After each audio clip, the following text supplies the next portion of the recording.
आणि या हवेने तो माल ट्रान्सपोर्ट केला जातो। असा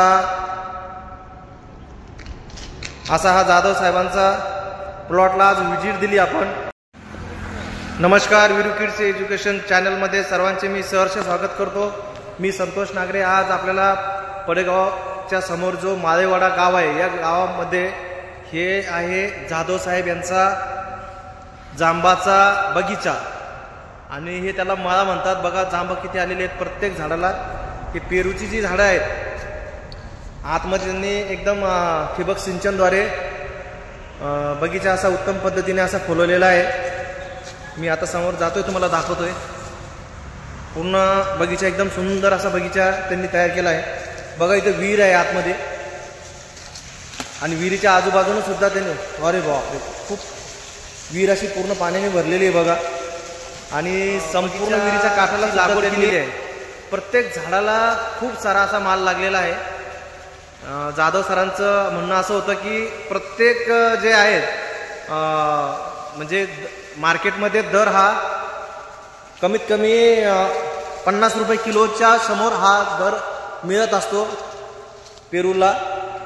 आणि इथे त्यांची ही 2 एकरची बगीचा आहे आणि यानंतर त्यांचा दुसरीकडे जे शेत आहे तिथे 5 एकरचा बगीचा आहे, असं त्यांनी आम्हाला नुकतंच सांगितलंय।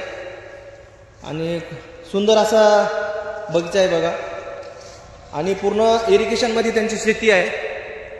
कुठे कुठे त्यांनी नारळाचे झाड सुद्धा लावलेले आहे। समोरून मी तुम्हाला व्ह्यू दाखवतो। हा रोड आहे, समोरून हायवे गेलेला आहे। इथे त्यांच्या शेतीमध्ये त्यांनी बऱ्यापैकी जी जांबाची झाडं आहेत तो माल जो निघालेला माल आहे तो ते इथं त्यांची दुकान लागलेली असते आणि या दुकानामधून ते विक्री करत असतात।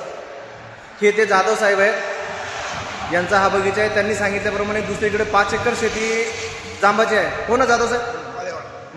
माळेवाड्याला 5 एकर शेती जांबाची त्यांनी फुलवलेली आहे। आणि हा जो बगीचा मी तुम्हाला दाखवलाय, या बगीच्यापेक्षाही सुंदर बगीचा तिकडे आहे असं त्यांचं म्हणणं आहे।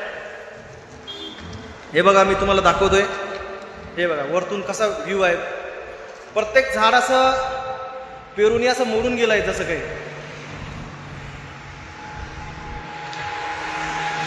अशा पद्धतीने आणि हा जो हवे आहे या हवेने इथून ट्रान्सपोर्ट केला जातो। बघा हा हवे किती दुपदरी असा हवे आहे।